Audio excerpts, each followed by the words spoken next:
Boa tarde, são 13 horas e 49 minutos. Eu sou Luciana Cabizieri e este é o Câmara Rio Notícias, primeira edição. A gente começa falando sobre a solenidade de posse dos novos acadêmicos da Academia Brasileira de Odontologia. O evento foi realizado no Salão Nobre do Palácio Pedro Ernesto e reuniu representantes da categoria. Membros da Academia Brasileira de Odontologia foram homenageados com moções de louvor e aplausos. A solenidade foi uma iniciativa da vice-presidente da Câmara do Rio, vereadora Tânia Bastos, que também foi homenageada com uma medalha da Academia. E ao meu lado está a vereadora Tânia Bastos, que vai conversar com a gente agora, ao vivo, sobre essa solenidade aqui na Câmara do Rio. Vereadora, olá. Boa tarde. Boa tarde. É um prazer muito grande recebê-la aqui no nosso CRN, primeira edição.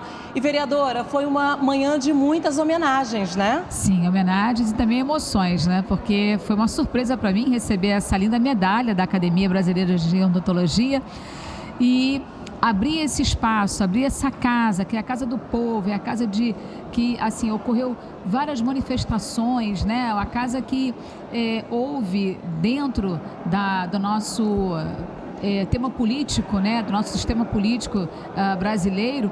A Academia de Odontologia estar aqui conosco nesse grande dia para eles, porque foram empossados vários acadêmicos, vários diretores com currículos renomados.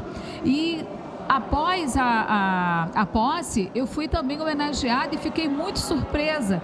Então, assim, para a gente é um prazer enorme, primeiro recebê-los aqui, porque tivemos vários acadêmicos de todo o estado do Brasil, né, vindo de outros estados para cá, e para receber essa posse. E a Câmara Municipal foi mais uma vez uma protagonista na história e na vida dessas pessoas. Vereadora, uma bela medalha e a gente continua aqui, a gente vai fazer uma pausa na entrevista aqui com a vereadora e assistir uma reportagem sobre a campanha Maio Furta Cor. Um ato na Câmara do Rio contou com a participação da vereadora Tânia Bastos. O Palácio Pedro Ernesto ganhou uma nova iluminação. Vamos assistir. Um ato simbólico para chamar a atenção da saúde mental materna. Com o Palácio Pedro Ernesto iluminado com várias cores, a campanha Maio Furta Cor atraiu quem passava pela Cinelândia no fim da tarde. Nesta foto, um alerta sobre o aumento da depressão e ansiedade e até suicídio entre as mães, em alguns casos mulheres no pós-parto. No mês de maio, a causa ganha ainda mais visibilidade. Durante a pandemia, houve um reforço de todas essas questões vivenciadas pelas mães. A gente vive numa sociedade que ainda romantiza muito a maternidade, né? Então, às vezes, a gente quando fala de mãe, de maternidade, a gente imagina uma família feliz, né? A mulher completa e plena. Mas não é muito isso que a gente vê, nem nos estudos, nem nos nossos consultórios. Então, a ideia da campanha é conscientizar a população para ter um olhar para essa mãe, né, diferente, para oferecer uma rede de apoio, para dar uma melhor assistência para ela nessa fase de tanta transformação. A campanha surgiu no ano passado com a ideia de criar uma rede de apoio para as mulheres com uma extensa demanda da maternidade. A intenção é oferecer ações para as famílias e capacitar profissionais para dar assistência às mães. No próximo dia 15, a marcha Maio Furta Cor vai acontecer em várias cidades do Brasil, a partir das 9 horas da manhã. Uma forma de garantir ajuda às mulheres. Essa rede de apoio precisa crescer.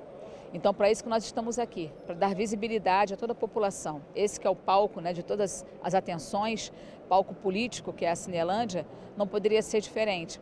E hoje a casa, através do nosso presidente Carlos Caiado, permitiu que a iluminação fosse também feita, né, durante a noite, dando alusão ao projeto Furta Cor. E eu volto agora com a vereadora Tânia Bastos. Vereadora, a senhora foi procurada por mulheres para criar essa rede de apoio. Qual a importância, vereadora, dessa campanha? Olha, a importância é enorme, porque essas mulheres são aquelas que também cuidam de outras pessoas, né? E essas mulheres que cuidam de outras pessoas, que precisam de um apoio, né, psicológico, apoio até mesmo fonoaudiólogo, psiquiátrico, enfim, são pessoas que doam suas vidas em prol de outras mulheres.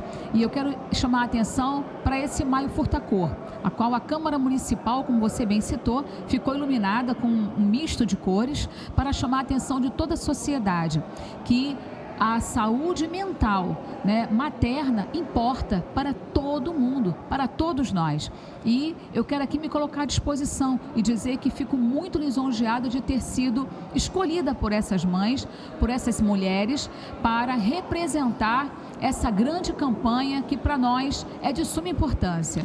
Vereadora, parabéns por essa iniciativa tão importante. Muito obrigada pela sua participação aqui no CRN, primeira edição, e volte mais vezes. Muito obrigada, eu que agradeço. Uma boa tarde a todos. Obrigada, vereadora. Uma audiência pública na manhã desta quarta-feira discutiu na Câmara do Rio o projeto de lei complementar que altera uma lei que proíbe a construção de presídios na área do complexo de Jericinó, na zona oeste da cidade. Eu mesma acompanhei. A audiência pública conjunta das comissões de Justiça e Redação e Administração e Assuntos ligados ao servidor público aconteceu de maneira híbrida. O tema discutido foi o projeto de lei complementar que visa alterar a lei que proíbe a construção de unidades prisionais na área de Jericinó, distrito do bairro de Bangu, na zona oeste da cidade.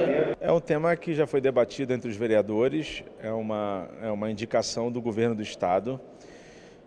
Ali naquela área de presídios do Bangu, tem uma unidade, tem um equipamento que está em estado precário, as instalações muito ruins, e naquela área é proibido qualquer tipo de construção.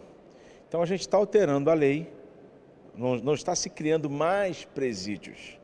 Esse equipamento ele vai ser derrubado, devido às péssimas condições que lá encontram, e para trazer um pouco mais de humanização, vamos dizer assim, condições mais humanas e mais decentes para aqueles que estão aprisionados, serão construídas novas unidades para poder agrupar essas pessoas que lá já se encontram. Então é uma coisa, no ponto de vista da Câmara dos Vereadores, é positiva, inclusive já tem verba federal, né, para o programa federal para os presídios liberado para o governo do estado, e está pendente somente disso, dessa modificação da lei.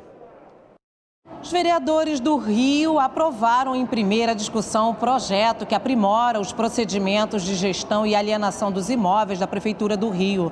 Durante a sessão, os parlamentares também analisaram vetos do Poder Executivo. A sessão plenária teve início com a votação de vetos do Poder Executivo a projetos já aprovados pelo Parlamento. Os 2 vetos em pauta foram derrubados, entre eles o veto ao projeto que declara a localidade de Fazenda Cassiana, situada no bairro de Paciência, como área de especial interesse social para fins de urbanização e regularização fundiária.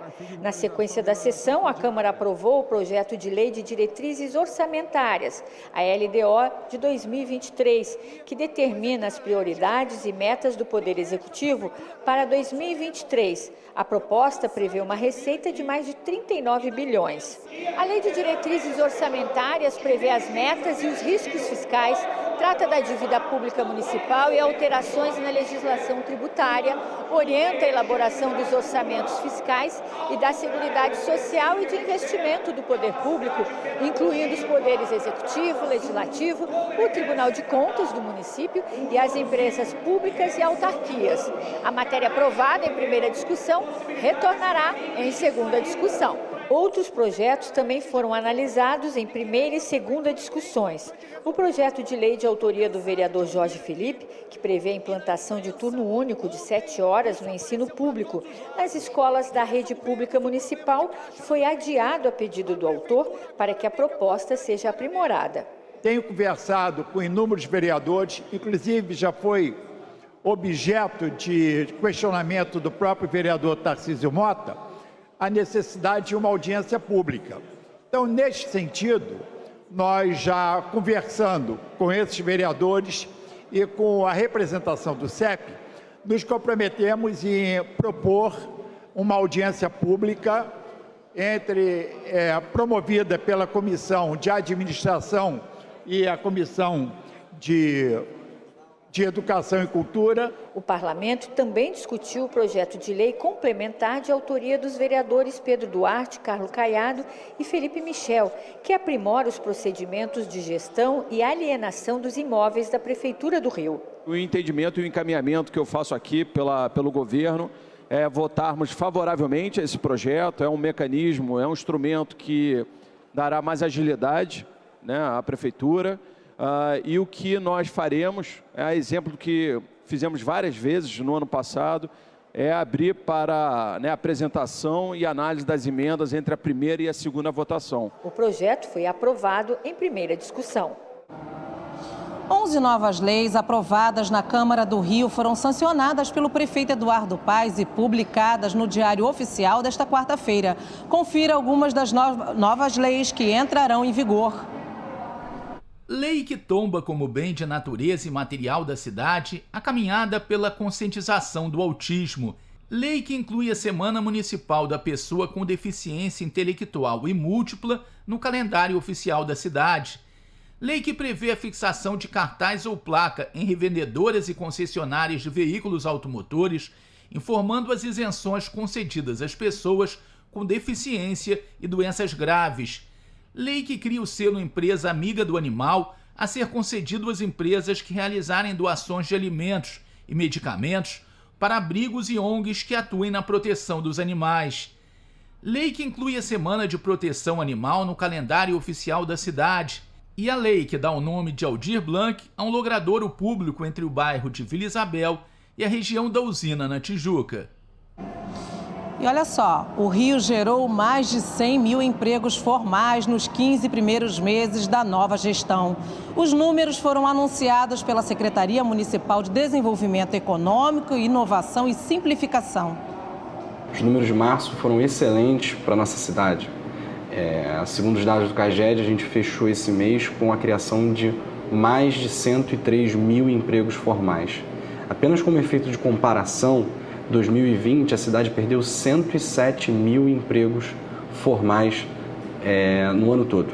Isso é uma excelente notícia e é fruto das iniciativas que a gente tem desenvolvido aqui no município. A gente pode citar algumas aí que têm correlação direta com essa geração, como o Auxílio Empresa Carioca, o Crédito Carioca e outras medidas de caráter mais estruturante que a gente tem implementado para a melhoria do ambiente de negócio da cidade. A assessora especial do gabinete da Prefeitura do Rio, Jéssica Ohana Tavares, foi homenageada na Câmara do Rio com medalha Pedro Ernesto. A reportagem é de Simone Braga. A solenidade de entrega do conjunto de medalhas Pedro Ernesto a Jéssica Ohana Tavares, assessora especial do gabinete do prefeito Eduardo Paes, foi uma iniciativa do vereador Felipe Boró. Jéssica Ohana Tavares é natural do Rio de Janeiro, formada em turismo pela Universidade Federal Fluminense. Especialista em gestão de governo e campanhas eleitorais, iniciou sua militância para a juventude em movimentos estudantis. Em 2015, assumiu a Superintendência de Políticas Públicas para a Juventude da Secretaria de Esporte, Lazer e Juventude do Governo do Estado do Rio de Janeiro. Seu trabalho sempre foi em prol da juventude do Estado do Rio. Atualmente, Jéssica é assessora especial do gabinete do prefeito do Rio de Janeiro, Eduardo Paes. A minha iniciativa nada mais é do que reconhecimento ao trabalho que essa jovem vem fazendo desde a sua adolescência em prol da juventude carioca e da juventude nacional também. A Jéssica é uma pessoa que se dedica, tudo que ela faz é voltado para essa área da juventude e isso é mais um reconhecimento do trabalho que ela desenvolve por todo o país, especificamente aqui no Rio de Janeiro. Essa iniciativa do vereador Boró muito me honra, muito me orgulha, não só por estar recebendo a maior comenda da cidade do Rio de Janeiro, mas acho que reforça em mim o meu desejo de continuar acordando cedo, dormindo tarde, todos os dias, para trabalhar por essa cidade que eu amo tanto, para transformar a vida das pessoas para melhor. E eu me despeço de vocês. A primeira edição do Câmara Rio Notícias termina aqui. Outras informações em câmara.rio, nas nossas redes sociais em @Câmara Rio e na segunda edição do Câmara Rio Notícias, às 19h40. Obrigada pela companhia e até amanhã.